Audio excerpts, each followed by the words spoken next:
এই বছরে একটু মোটামুটি জিনিসপত্রের দাম একটু মোটামুটি নাগালের মধ্যে পাওয়া গেছে, যেরকম ঠিক কিনা? কার ভয়ে? কার ভয়ে? সেদিন দেখলাম এই স্বরাষ্ট্র উপদেষ্টা বাসের মধ্যে উঠছে, উঠে জিজ্ঞাসা করতেছে যাত্রী করে যে কয় টাকা ভাড়া নিছে, কয় টাকা ভাড়া? তখন বলতেছে এইরকম, কিন্তু বাসের ভাড়া তো এত না, এত ভাড়া নিলা কেন? একেবারে একটা সাইজ হয়ে গেছে। এমন অবস্থা, প্রত্যেকটা লোক যারা ঢাকায় থাকতো তারা ঢাকা থেকে বগুড়া পর্যন্ত আসছে 4 ঘন্টার বেশি সময় লাগে না। রাস্তার কোনো জ্যাম নাই, কোনো কিছু নাই, খালি মানুষ একটু ঠিক মতো শাসন করতেছে। তার কারণেই দেখেন বাংলাদেশে এবার মোটামুটি রমজান মাসে একটু শান্তি পাওয়া গেছে, জোরে কোন কথা ঠিক কিনা? কিন্তু আরো শান্তি পাওয়া যাইতো যদি আমরা মক্কার ইসলাম এখানে পাইতাম।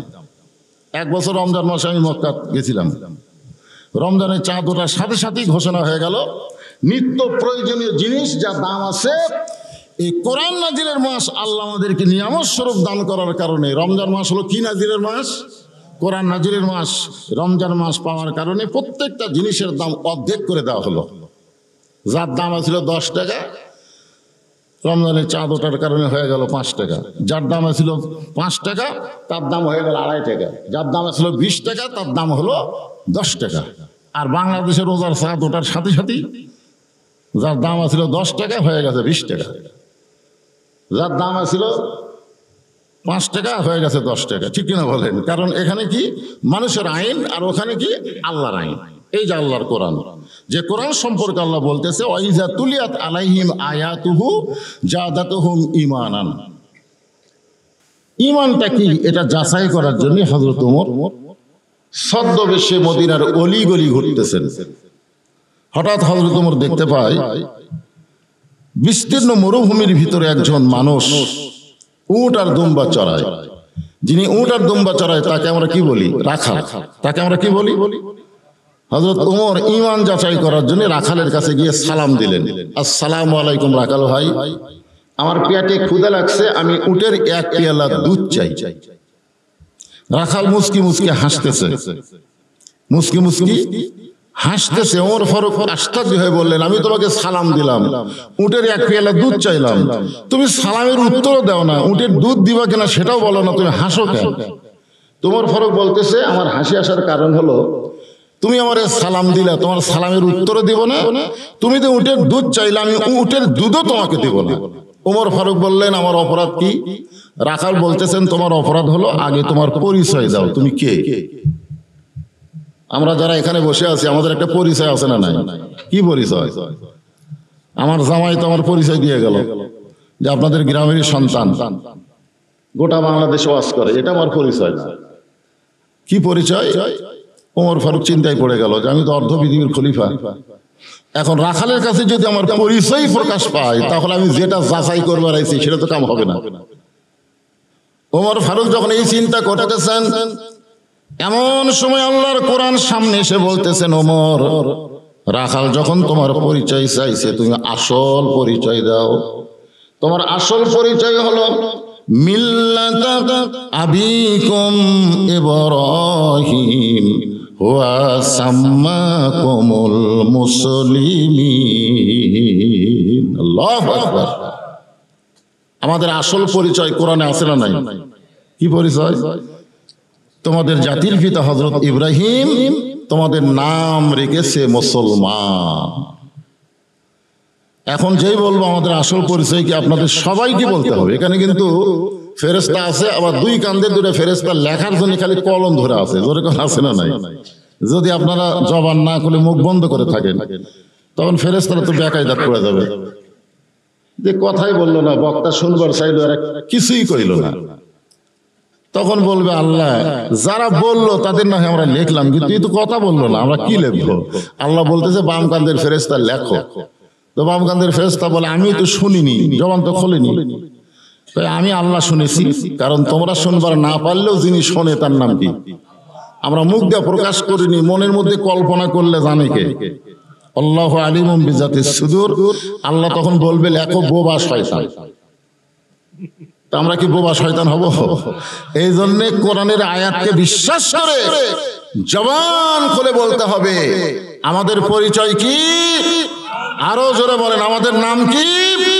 হুয়া সাম্মাকুমুল মুসলিমিন, যিনি আমাদের নাম রেখেছে মুসলমান। ওমর ফারুক বললেন, রাখাল আমার পরিচয় যখন জানতে যাচ্ছ, আমার পরিচয় হলো আমি একজন মুসলমান। রাখাল মুসকি মুসকি হাসে। ওমর ফারুক বলতেছে, রাখাল আবার হাসো কেন? বলে, হাসার কারণ হলো তুমি যে মুসলমান পরিচয় দিলা, তুমি কি আসল না নকল? এইবারে কিন্তু ধরা খাওয়া। কারণ মুসলমানের মধ্যে আসল নকল আছে না নাই? আপনারা যারা মাগরিব এশার নামাজ না পড়ে ওয়াজ শুনতেছেন, আপনারা যারা মাগরিব এশার নামাজ পড়েননি কিন্তু ওয়াজ শুনতেছেন, আপনারা কোন তরিকার মুসলমান? না না, একটা তরিকা আছে তো, বাংলাদেশে কিছু তরিকা আছে, নামাজ লাগে না। এরকম নামাজ ছাড়া তরিকা আছে না? তরিকা আমার বুঝতেছেন না? আর যে ছেলেরা আজকে মাহফিল করতেছে, পোলা টোলা ফাঁক করতেছে, এরা মাগরিবের নামাজ এশার নামাজ পড়ছে কিনা, এটাও তো একটা ব্যাপার। কি কম? এখন মুসলমান তো মুসলমানই, কিন্তু রাখাল কি বলতেছে যে হাসি আসার কারণ হলো তুমি আসল না নকল সেটা করো। ওমর ফারুক বলে, রাখাল তুমি কি পাগল নাকি? মুসলমান তো মুসলমান, এর মধ্যে আসল নকল কি? রাখাল বলে, পথিক সাবধান হয়ে কথা বলো। সুবহানাল্লাহ বলে। একটা রাখাল অর্ধ পৃথিবীর খলিফাকে চিনে না, কিন্তু আল্লাহর কোরআন তার ভিতরে থাকার কারণে ইমানের জোরে জোশ নিয়ে বলতেছে, সাবধান হয়ে কথা বলো। যারা প্রকৃত মুসলমান হবে তারা চাওয়ার ব্যাপারে সতর্ক থাকবে, জাত তার কাছে কোনোদিন চাবে না। যারা প্রকৃত মুসলমান হবে তারা চাবে কার কাছে? আরো জোরে বলেন, ইয়াকা নাবুদু ওয়া ইয়াকা নাস্তাইন। আমরা গোলামি করি কার? তাহলে চাবো কার কাছে? কিন্তু কেউ যদি দয়াল বাবার কাছে চাই, দয়াল বাবা এরকম কয় না, আমার দয়াল বাবার দরবারেতে কেউ ফিরে না খালি হাতে। আমাদের বাংলাদেশে এরকম দয়াল বাবার লোক আছে না নাই? আপনারা বলেন তো, দয়াল বাবা কিছু দিবার পারে? পাঁচ পীর মাজার কিছু দিবার পারে? কেউ কিছু দিবার পারে? একমাত্র দেওয়ার মালিক কে? হ্যাঁ, আল্লাহ। এই বিশ্বাসটাই হলো মূল। তুমি যদি আসল মুসলমান হও তাহলে তুমি দুধ চাইলা কার কাছে? ওমর ফারুক ধরা কাছে। ওমর ফারুক চোখের পানি নিয়ে বলতেছে, রাখাল আসলেই তো তাই, আমি চাওয়ার ব্যাপারে ভুল করছি। রাখাল বলতেছে, ভুলটা যখন স্বীকার করছো তাহলে তোমার মাপ আছে। ভুলটা স্বীকার করলে আল্লাহ তোমাকে তওবা করার সুযোগ দিবে। জোরে কর সুবহানাল্লাহ। আদম আলাইহিস সালাম ভুল স্বীকার করেছে, গন্ধম ফল খাওয়ার পরে আল্লাহ তাকে তওবা করার সুযোগ দিয়েছে, কিন্তু আদমকে সেজদা না দেওয়ার কারণে ইবলিস কিন্তু ভুল স্বীকার করেনি, যার কারণে তাকে তওবা করারও সুযোগ দেয়নি। জোরে কোন কথা ঠিক কিনা? তাহলে আমরা যদি ভুল স্বীকার করি যে আমরা আল্লাহ তোমার কাছে ভুল স্বীকার করলাম আল্লাহ, কিন্তু ভুল স্বীকার করারও কিন্তু একটা সময় আছে। একটা ঘুষের চাকরি করে, কিন্তু চাকরি যখন শেষ হয়ে গেছে তখন আল্লাহর কাছে ভুল স্বীকার করে বলতেছে, আল্লাহ আর ঘুষ খাবো না। আপনারা বলেন তো, যখন ঘুষের চাকরি নাই, যতদিন ঘুষের চাকরি করছে ততদিন এই ভুল স্বীকার করেনি। যে চাকরি চলে গেছে এখন বলতেছে, আল্লাহ আমি আর ঘুষ খাবো না, আল্লাহ আমি জীবনে বড় ভুল করছি। আল্লাহ কয়, তোর ঘুষ খাবার চালিয়েও তো পাবি না, কারণ তোর চাকরি নেই। একেবারে বুড়া চূড়া ভাঙ্গা চূড়া যখন হয়ে গেছে তখন বলতেছে, আল্লাহ আমি আর চুরি করবো না, ডাকাতি করবো না। আল্লাহ কয়, তুই চুরি ডাকাতি করার বয়স আছে? আপনি বলেন তো, একটা বয়স লাগে না? এই জন্য ভুলটা স্বীকার করার কিন্তু একটা সাইজ আছে। এর মরার আগে যে আপনি কানবেন আর বলবেন আল্লাহ যা করছি মাফ করে দাও, এত সোজা না। সময় মতো সব কিছু আমরা দুনিয়ার কাজ কাম করি, এই তওবাটা ফিরে আসাটাও সময় মতো হওয়া লাগবে। জোরে কোন ঠিক কিনা? ওমর ফারুক বললেন, রাখাল চাওয়ার ব্যাপারে আমি ভুল স্বীকার করলাম, আসলে আমার ভুল হয়ে গেছে, আমি তওবা করতেছি। রাখাল বলে, তুমি মূর্খ মানুষ, তুমি তওবা কেমনি করবা? ওমর ফারুক চমকে গেলেন। চমকে গিয়ে বলে, রাখাল আমি মূর্খ, এই কথা তোমার কে বলল? রাখাল বলতেছে, শিক্ষিত মানুষ চাওয়ার ব্যাপারে সতর্ক থাকবে, দরকার হলে ফাঁসির মঞ্চে যাবে, কিন্তু রাষ্ট্রপতির কাছে বাঁচার দরখাস্ত করবে না। এরকম শিক্ষিত মানুষ আমরা বাংলার জমিনে দেখছি। জোরে কোন কথা ঠিক কিনা? উকিল কিন্তু তাকে বলেছিল যে আপনার ফাঁসির দণ্ড মওকুফ হতে পারে যদি আপনি রাষ্ট্রপতির কাছে একটা দরখাস্ত লেখেন। রাষ্ট্রপতি দয়া করে যদি আপনাকে মাফ করে দেয় তাহলে আপনার ফাঁসি আর কার্যকর হবে না। তো আসামি মুচকি মুচকি হাসতেছে। উকিল বলে আপনি হাসেন কেন? বলে হাসার কারণ হলো তোমার কথা শুনে। তুমি যে আমাকে বলতেছো রাষ্ট্রপতির কাছে দরখাস্ত লিখলে রাষ্ট্রপতি যদি মাফ করে দেয় তাহলে আমার ফাঁসি হবে না, কিন্তু আমি তো আমার জীবনে 3টা রাষ্ট্রপতিকে ক্ষমতা থাকা অবস্থায় মরা দেখছি। একটা হলো বঙ্গবন্ধু শেখ মুজিবুর রহমান, একটা হলো জিয়াউর রহমান, একটা হলো জিল্লুর রহমান। এই 3জন রাষ্ট্রপতি ক্ষমতা থাকা অবস্থায় মরে গেছে। যারা ক্ষমতা থাকায় নিজেই মরে যায় তাদের কাছে কোনো ইমানদার বাঁচার দরখাস্ত লিখবে না। জোরেখান কথা ঠিক না? উকিল বলতেছে গোয়ার্কের কারণেই তো আপনার ফাঁসি হবে। আসামি মুসকি মুসকি হাসতেছে। উকিল বলে ফাঁসির কথা শুনে আপনি হাসতেছেন? আসামি বলতেছে আমার ফাঁসি হবে কিন্তু মৃত্যু হবে না। আপনারা বলেন তো একটা লোকের যদি ফাঁসি হয় সেই লোকটার মৃত্যু হয় না? কথা কোন হয় কি হয় না? হয়। আপনারা বলেন তো শেখ মুজিবুর রহমান মরছে না মারছে? জিয়াউর রহমান মরছে না মারছে? জিল্লুর রহমান মারছে না মরছে? এখানে আপনারা 2 উত্তর দিলেন। আপনারা তো বললেন না যে শেখ মুজিবুর রহমান মরছে, জিয়াউর রহমান মরছে, কথা কিন্তু বললেন না, কিন্তু জিল্লুর রহমান মরছে। আল্লাহ কোরআনে বলেন ওয়ালা তাকুলু লিমান ইউকতালু ফি সাবিলিল্লাহি আমওয়াতুন বাল আহইয়াউ ওয়ালাকিন লা তাশউরুন। আল্লাহ রাস্তায় যাদেরকে হত্যা করা হয় তাদেরকে তোমরা মৃত্যু বলো না, আমি আল্লাহ বলতেছি তারা চিরজীবন পেয়ে গেছে। জোরে কোন সুবহানাল্লাহ। তারা অমর হয়ে গেছে। তুমি যদি শিক্ষিত হইতা তাহলে তুমি মূর্খের মতন রাখালের কাছে দুধ চাইতা না। তুমি মূর্খ, আর মূর্খ কোনোদিন তওবা করতে পারে না। আমি তওবা করাই, তুমি আমার সঙ্গে তওবা পড়ো। উমরের চোখ দিয়ে দরদর করে পানি পড়তেছে। পানি পড়ার কারণ হলো আল্লাহ তোমার কোরআন যখন দুনিয়াতে চালু থাকবে তখন প্রত্যেকটা মুসলমানের ঈমান এত বৃদ্ধি পাবে, উমরের মতো মানুষকে তওবা পড়ানোর সাহস হবে। জোরে কোন সুবহানাল্লাহ। এবার রাখাল হযরত ওমরকে তওবা পড়াচ্ছেন। যারা মাগরিব এশার নামাজ না পড়ে আওয়াজ শুনতেছেন, ফজরের আগে যদি আপনাদের মৃত্যু হয়ে যায়, মনে করেন এখানে কেউ নাই, বেড়া হয়তো আছে, মাইকের সাউন্ড যতদূর পর্যন্ত যাচ্ছে, আপনারা বলেন তো ইচ্ছা করে মাগরিব আর এশার নামাজ না পড়ে ওয়াজ শুনতেছেন, কিন্তু ফজরের আগে আপনি মরেই গেছেন, তাহলে কত হাজার মানুষ আপনার জানাজার দোয়া করলে আপনি জান্নাতে যাবেন? কথাই বলতেছেন না, হ্যাঁ? আর যদি আপনি মাগরিব এশার নামাজ আদায় করে ফজর আগে যদি মারা যান, দুনিয়ার কোনো মানুষ জানাজা নাও করলেও এই মাগরিব এশার নামাজের উসিলায় আল্লাহ আপনাকে জান্নাত দিয়ে দিবে। চিন্তা করে দেখেন। তাহলে যারা মাগরিব এশার নামাজ না পড়ে ওয়াজ শুনতেছেন, এখন আমার সামনে বসেই শোনেন আর সাইডে বসে থেকে শোনেন, আমাদের তওবা করার দরকার আছে না নাই? তাহলে আমার সঙ্গে সকলে একটু বলেন আস্তাগফিরুল্লাহ রব্বি মিন কুল্লি জামবি ওয়া তুবু ইলাইহি। সকলে বলতেছেন না, রাগ করছেন? বিশ্বাস করেন, এই লোকনাথ পাড়া ছাড়া, খালি এই লোকনাথ পাড়া ছাড়া যেই পাড়াতে ওয়াজ করি এর চাইতে 10 গুণ মানুষ হয়। তাই হয় না? খালি এই লোকনাথ পাড়ার যে কি আল্লাহর একটা শান, এখানে লোক হয় না। তো আপনারা তাও তো কিছু লোক বসে আছেন, এখানে যদি আপনারা জোরে জোরে তওবা না পড়েন তাহলে জনগণ বাহিরে যারা আছে হুজুর একলা একলা কি ক্যাসেট বাজতেছে নাকি রে?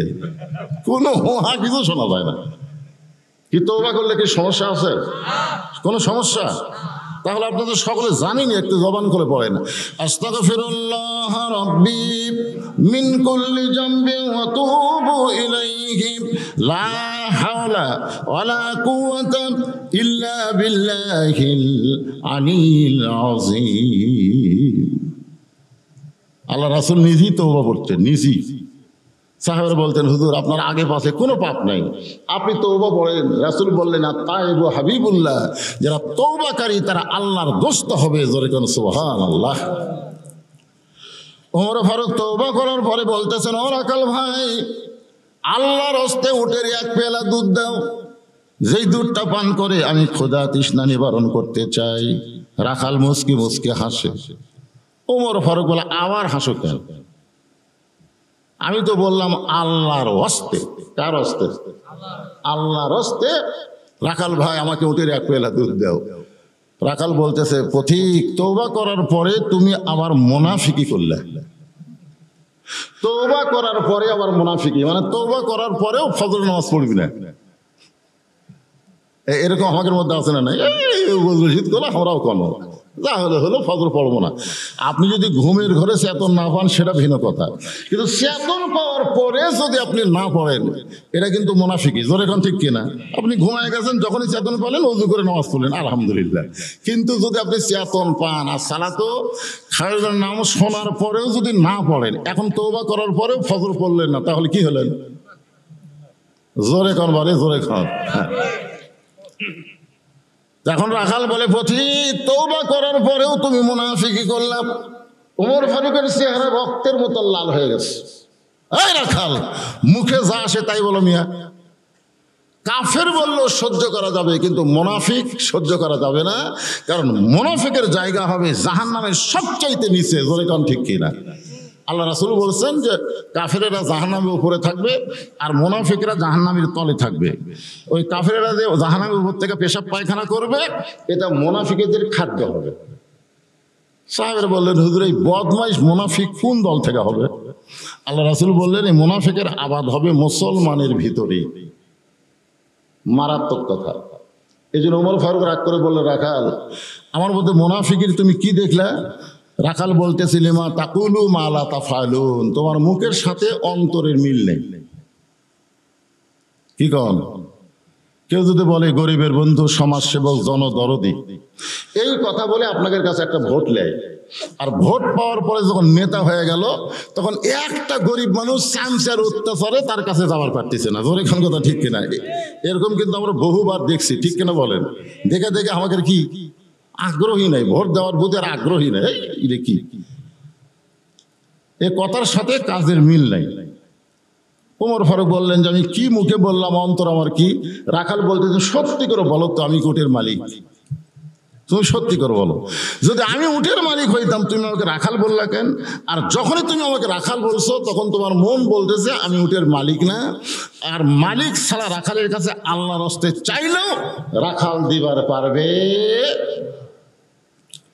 এখান থেকে 10 মাইল দূরে হলো মালিকের বাড়ি। ওই মালিকের বাড়ির দরজা গিয়ে বলো, মালিক তোমার রাখাল উঁটার দম্বা চড়াই, তুমি যদি হুকুম দাও তাহলে রাখাল আল্লাহর হস্তে উটের এক পেয়ালা দুধ দিবে। ওমর ফারুক বলে, রাখাল ভাই কষ্ট করে 10 মাইল দূরে মালিকের বাড়ি যাওয়ার দরকার নাই, বরং তোমাকে আমি 2টা টাকা দিলাম, এই 2টা টাকার বিনিময়ে তুমি উটের এক পেয়ালা দুধ দাও। রাখাল মুচকি মুচকি হাসে। ওমর ফারুক বলে, আবার হাসি খেন? বলে, হাসার কারণ হলো তুমি হযরত উমরকে চিনো? তুমি সত্যি করে বলো, তুমি কি হযরত উমরকে চিনো? কাক বলতেছে? ওমর কি বলতেছে? তুমি সত্যি করে বলো, তুমি কি হযরত উমরকে চিনো? যদি উমরকে চিনতা তাহলে এরকম বেসাইজা কথা বলতে না। আরে তুমি জানো উমর আল্লাহর কোরআন দিয়ে রাষ্ট্র চালায়?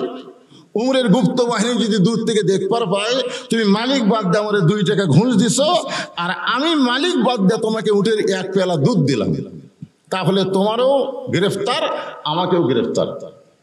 এই বুড়া বয়সে তুমি ধরা খাবার চাও? কি কন? বুড়া বয়সে ধরা খাওয়া?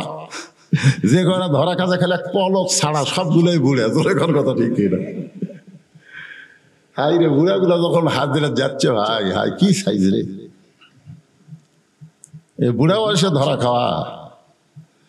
ওমর ফারুক বললেন, রাখাল ধরা খাওয়ার থেকে যদি বাঁচতে চাই তাহলে চলো পাহাড়ের গুহার মধ্যে যাই।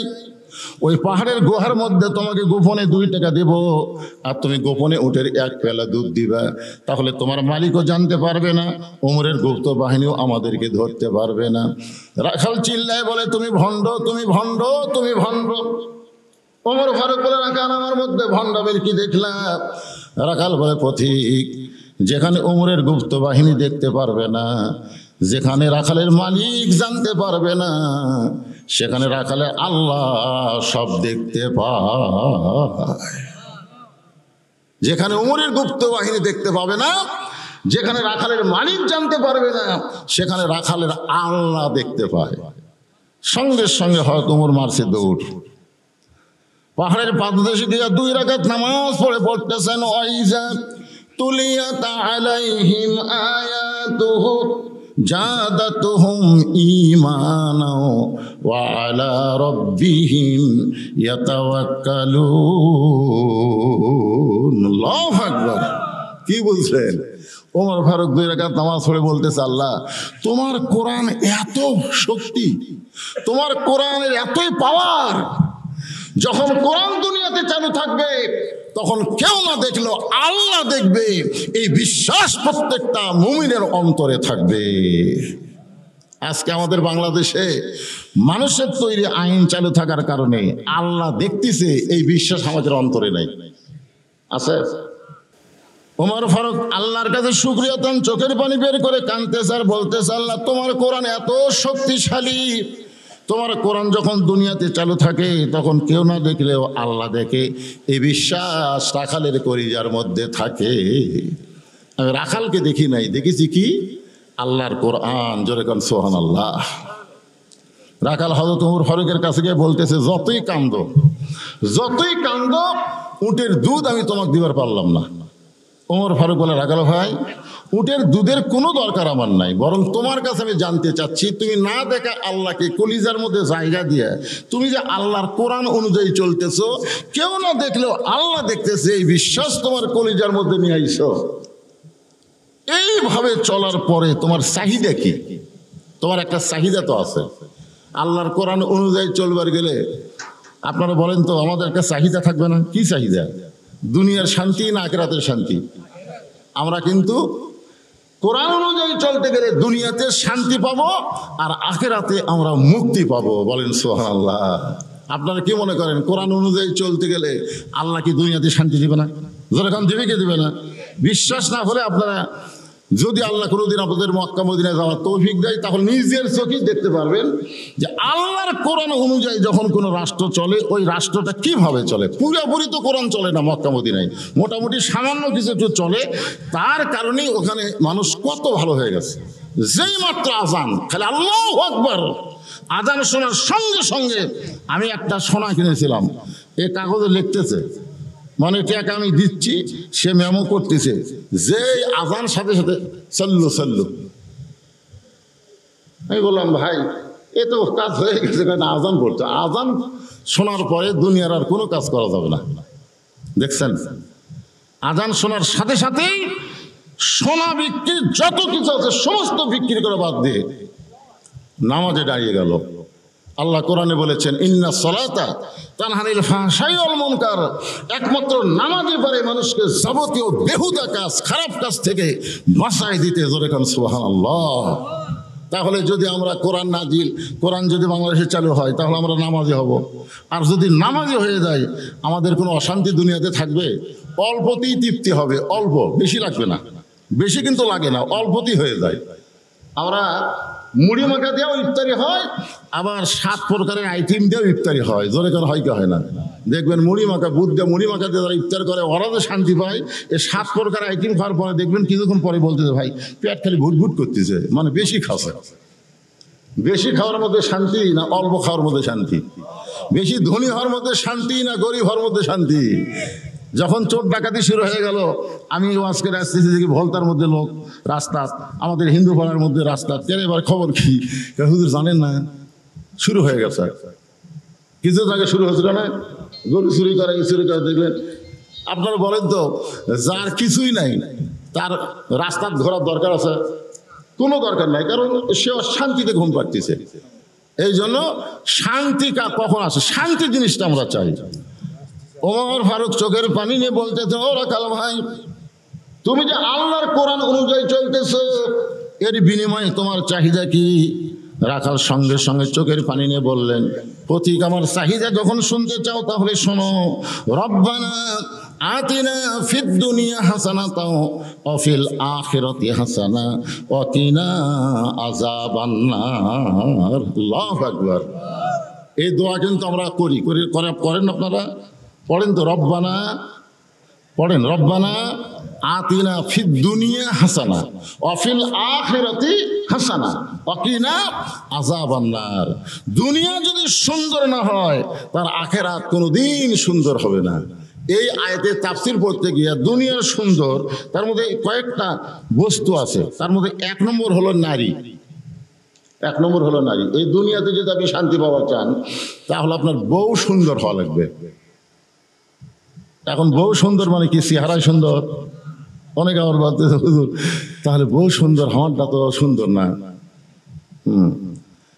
খুব খেয়াল করবেন, এখানে বউ সুন্দর বলতে আল্লাহ রাসূল একদিন ফাতেমার কাছে গিয়ে বললেন, ফাতেমা তোমার কি কখনো মনে হয় যে তোমার বাবা বিশ্ব নবী, এই কারণে তুমি জান্নাতে যাবা? ফাতেমা বলতেছে, বাবা এটা কেমন কথা বলতেছেন? আমি সবসময় তো এই নিয়তেই বসে আছি যে আমার বাবা বিশ্বনবী, এই বিশ্বনবীর মেয়ে হওয়ার কারণে আল্লাহ আমাকে জান্নাত দিবে। আল্লাহ রাসূল ফাতেমার আঙ্গুলে একটা ঠাসি দিয়ে বললেন, ফাতেমা তুমি বড় ভুল সিদ্ধান্ত নিয়ে আসো। তোমার বাবা বিশ্বনবী বলে আল্লাহ তোমাকে জান্নাত দিবে না। জান্নাতে যাবার গেলে জান্নাতের আমল করে তোমাকে জান্নাতে যেতে হবে। ফাতেমা চোখের পানি বের করে বললেন, বাবা জান্নাতে যদি যাইতে চাই তাহলে কি আমল করা লাগবে? আল্লাহ নবী বললেন, মাত্র 4টি আমল করলি আল্লাহ তোমাকে 8টা জান্নাতে দরজা দিয়ে দিবে। মাত্র 4টা আমল। কার জন্যে? পুরুষের জন্য না, নারীর জন্যে। আমার মা বোনেরা কিছু আছে না নাই? হ্যাঁ, দূর থেকে হয়তো শুনতেছে। 1 নম্বর নামাজ। মা বোনেরা কিন্তু রোজা রাখতে খুব পটু, খুবই পটু। রোজার উপরে কোনো আপত্তি নাই, কিন্তু নামাজের ব্যাপারে দেখবেন এই পাকশি করতে যায়, এই করতে গিয়ে নামাজ।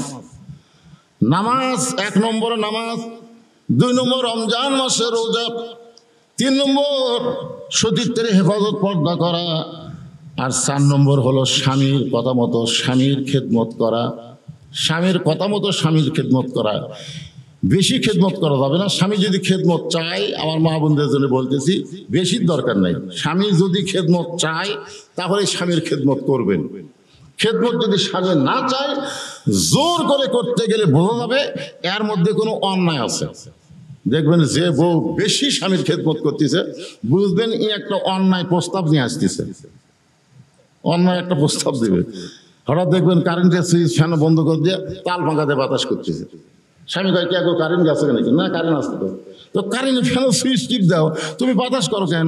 বলে এই কারেন্টের ফ্যানের বাতাস পায়, তাহলে আমি জান্নাতে কেমনে যাবো? এই জন্য আমি আপনাকে বাতাস করতেছি। এই বাতাস করার কারণে আল্লাহ যেন আমাকে জান্নাত দেয়। কোন এক বক্তা নাকি বলেছে স্বামীর পায়ের তলে বউয়ের জান্নাত। স্বামীর পাও টিপে, মাথা টিপে, কিছুক্ষণ পরে বউ এরকম খেদমত করতেছে আর করে কাঁদতেছে। এখন স্বামী কয়, কে কান্দো কেন? না, আপনাকে বলে লাভ নেই, এমনি এমনি একটা কথা মনে হয়ে কাঁদতেছি। বাতাস করে, কপাল টিপে, আবার কান্দে। স্বামী বলতেছে, কি জন্য কান্দবে একটু বলো না। এটা না, আপনাকে বলে লাভ নেই তো। আরে বলো, লাভ নাই মানে? তুমি আমার বউ, কলজার টুকরা বউ, বলো। বলতেছে, আপনি কি বিশ্বাস করবেন? তাই কয় বাতাস করতেছে। কি কি বিশ্বাস? বিশ্বাস হলো আপনি যখন বাড়ি থাকেন না, তখন আপনার মা আর বাপ আমার কলজা জেলে ফেলে দিচ্ছে। আপনি যখন বাড়িতে থাকেন না, আপনি যখন চাকরি যান, আপনি যখন ব্যবসা করবার যান, আপনি যখন খেতে খাওয়ারে যান, তখন এই বুড়া বুড়ি বাতাস করতেছে স্বামী, আর বলতেছে আপনার বুড়া বাপ আর বুড়া মাও আর কলজা জেলে ফেলে দিছে। এই বুড়া বুড়ির সাথে যদি থাকবার চান তাহলে আল্লাহ রাস্তা আমার বাপের বাইক পেটে দেন। আর যদি আমার সাথে জান্নাতের সংসার করবার চান, এই বুড়া বুড়ি বাদ দেওয়া লাগবে। অমা আলাইনা ইল্লাল বালাক, মানে আমারও শেষ। এখন আপনি কি আমল করবেন? এখন আমাদের মতন স্বামী হলে তো বইয়ের কথা শুনে বাপ মাও ছাড়ে নাকি? হ্যাঁ, একটু খেয়াল করেন। সঙ্গে সঙ্গে আল্লাহর কোরআন বলতেছেন, লিয়াবলুয়াকুম আইয়ুকুম আহসানু আমালান ওয়া হুয়াল আজিজুল গফুর। এ মুসলমান, তোমার বউ যখন তোমাকে বললো মা আলাইনা ইল্লাল বালাগ, আমার যা ওয়াজ ছিল আমি আপনাকে শোনালাম, আপনি এখন কি আমল করবেন? তখন আপনাকে সুন্দর আমল করার জন্য দাঁড়াতে হবে, আর শুয়ে থাকলে হবে না। এখন সুন্দর আমল করার জন্য দাঁড়িয়ে বলতে হবে, ওয়াকাদা রব্বুকা আল্লাহ তা'বুদু ইল্লা ইয়াহু ওয়া বিল ওয়ালিদাইনি ইহসানান। বউ কয় কে গো, আমি তোমাকে আমলের কথা বললাম আর তুমি কোরআনে আয়াত তেলাওয়াত করলে। কয় তুই তো বুঝিস নি, আয়াতের মধ্যে আল্লাহ বলতেছে দরকার হলে তোকে ছেড়ে দেবো, দরকার হলে তোকে ছেড়ে দেবো, কিন্তু আমার বাপ মা ওখানে বাদ দেবার পারবো না। কারণ বউ মরে গেলে বউ ছেড়ে দিলে বউ পাওয়া যায়, কিন্তু বাপ মা যদি মারা যায় সত্যিই কান্দের বাপ মার পাওয়া যায় না। ধরে কোন কথা ঠিক কিনা? সঙ্গে সঙ্গে বউ স্বামী পাও ধরে বলতেছে আপনাকে পরীক্ষা করলাম গো, আপনি আসলে আল্লাহর ওলি। কি কর? এই জন্যে বউ যখন বেশি খেদমত করবে বুঝবেন আর মধ্যে কিছু অন্যায় আছে। এই জন্য বলা হচ্ছে স্বামী যখন খেদমত চাবে তখন স্বামীর কথা মতো স্বামীর খেদমত করবেন। আর 4 নম্বর হলো সতীত্বের হেফাজত, পর্দা করা লাগবে। আমার মা বোনদের জন্য বলি, মা পর্দাটা কেমন? ইমাম গাজ্জালিকে জিজ্ঞাসা করা হলো নারীদের পর্দা সম্পর্কে আপনি একটু আমাদেরকে নির্দেশ দেন। ইমাম গাজ্জালি বলেন কবরের খবর কি তোমরা জানো? সমস্ত ছাত্র বলে হুজুর আমরা নারীদের পর্দার কথা জানতে চাইলাম, আপনি কবরের কথা কেমনে বলেন? ইমাম গাজ্জালি বলেন একটা মেয়ে মানুষ মারা গেলে ওই মেয়ে মানুষের লাশটা ধরে সবাই কি কবরে নামাতে পারবে? ছাত্ররা বলতেছে সবাই পারবে না। তাহলে একজন নারী যখন মারা যাবে ওই নারীর দেহ স্পর্শ করে দেহ ধরে যারা কবরের মধ্যে নামাবে, যে কয়জন পুরুষ মানুষ নারীর দেহ স্পর্শ করে কবরে নামাতে পারবে তাদেরকে ছাড়া বাদ বাকি সবার সামনেই নারীদেরকে পর্দা করা লাগবে। এখন আপনারা বলেন তো মেয়ে মানুষ মারা গেলে মেয়ে মানুষের লাশ কারা কারা ধরতে পারবে? চাওতো ভাই পারবে? একটু হোহা করেন, পারবে? খালাতো ভাই, দুলা ভাই? তাহলে ওরা যদি লাশ ধরবার না পারে ওরকে সামনে পর্দা করা লাগবে। আমার মা বোনদের জন্য বলতেছে, মা আল্লাহ কোরআনে বললেন অকরনা ফি বুয়ুতিকুন্না ওয়ালা তাবাররুজনা তাবাররুজাল জাহিলিয়াতিল উলা। আমার মা বোনেরা একটু পর্দার মধ্যে থাকবেন, পর্দাকে গ্রহণ করবেন। আপনাদের জন্য জান্নাত আল্লাহ সহজ করে দিয়েছেন। এই যে দেখেন রমজান মাসে আপনারা বলেন তো কোনো মুয়াজ্জিন যত জায়গায় লল ঘোরা গান লোহাত পড়া গান যত জায়গায় ডাক দিছে, লোহাত পড়া মনে হয় ডাকেনি, দেখছে? আমি তো আশেপাশে যত ডাক শুনি ওই প্রত্যেকটা জায়গায় বলে মা বোনেরা সময় কিন্তু হয়ে গেছে, এখন সেহরি পাক করেন। আমার আমেলাল ভাই যখন জীবিত আছিল ওই এসে ঘুম যায় না, কি ঘুম যায় না মা হসেতন, অচেতন মানে কি মাও, তার মানে বোঝা গেল কোনোদিন কোনো ওখানে এ বাপ ভাইরা একটু চেতন হও, সেহরির সময় হয়ে গেছে, এটা কোনো জায়গা কয় না, খালি মা করে কথা কয়। তার মানে মায়েরাই কিন্তু রমজান মাসে আমাকে সেহরি পাক করে খাওয়ায়। ধরে মায়েরা মানে মেয়েরা, ঠিক না? এখন আপনি তো ঠিক মতো উঠবারই চান না, আর এত কষ্ট করে সেহরি পাক করে, এত কষ্ট করে ইফতারি পাক করে, এত কষ্ট করে স্বামীর সামনে সব কিছু দেয়, সেই মায়েদের জন্য জান্নাত পাওয়া খুবই সহজ। জোরে কোন কথা ঠিক কি না?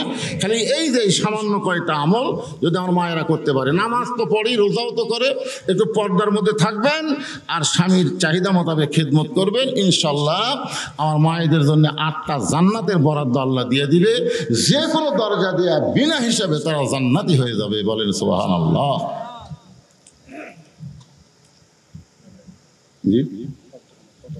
শেষ করে দিলাম, কারণ আপনারাও বসে আছেন, রাত অত বেশি করার দরকার। ঈদের দিন খাওয়া দাওয়া বেশি হয়ে গেছে, বোঝেন না? ঈদের দিন মানুষ 1 মাস রোজা থাকে তো খায়নি।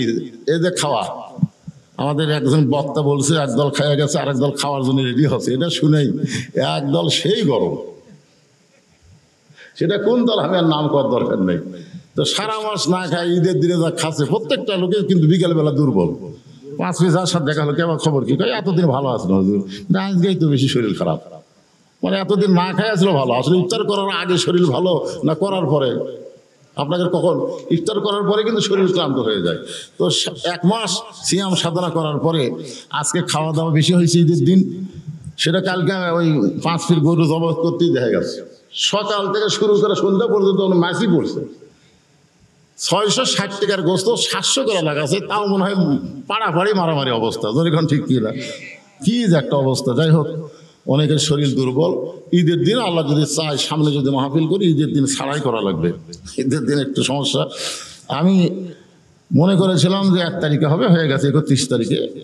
আসলে আগামীকাল কিন্তু আমাকে ওয়াজ নাই। আমি জানি যে আগামীকাল ঈদ হবে, কিন্তু আল্লাহর কি কাম হয়ে গেল, এটা ঈদের পরই হতো। যাই হোক,